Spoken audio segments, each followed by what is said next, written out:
بسم الله الرحمن الرحيم. واتل عليهم نبأ إبراهيم إذ قال لأبيه وقومه ما تعبدون قالوا نعبد أصناما فنظل لها عاكفين قال هل يسمعونكم إذ تدعون أو ينفعونكم أو يضرون قالوا بل وجدنا آباءنا كذلك يفعلون قال أفرأيتم ما كنتم تعبدون أنتم وآباؤكم الأقدمون فإنهم عدو لي إلا رب العالمين الذي خلقني فهو يهدين والذي هو يطعمني ويسقين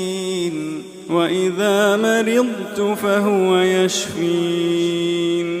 والذي يميتني ثم يحيين والذي أطمع أن يغفر لي خطيئتي يوم الدين رب هب لي حكما وألحقني بالصالحين واجعل لي لسان صدق في الآخرين واجعلني من ورثة جنة النعيم واغفر لأبي إنه كان من الضالين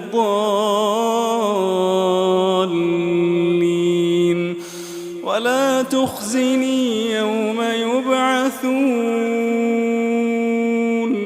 يوم لا ينفع مال ولا بنون إلا من أتى الله بقلب سليم وأزلفت الجنة للمتقين وبرزت الجحيم للغاوين وقيل لهم أين ما كنتم تعبدون من دون الله هل ينصرونكم أو ينتصرون فكبكبوا فيها هم والغاوون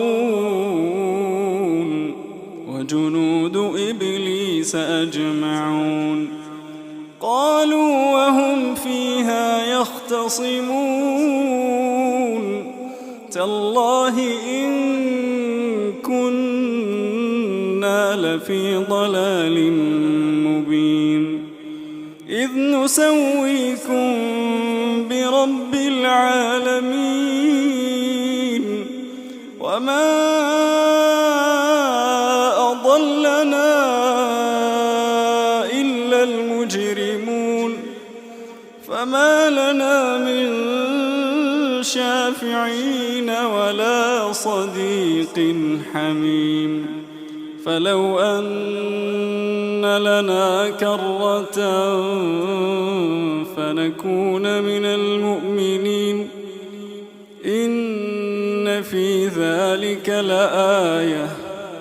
وما كان أكثرهم مؤمنين وإن ربك لهو العزيز الرحيم.